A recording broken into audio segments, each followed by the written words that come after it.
కడవ ముంచుతూ వంగింది చిన్నది వంపులల్ని ఉన్నది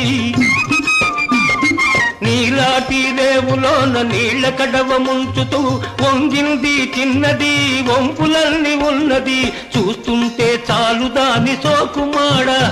పడి చస్తాను వస్తనంటే కాళ్ళ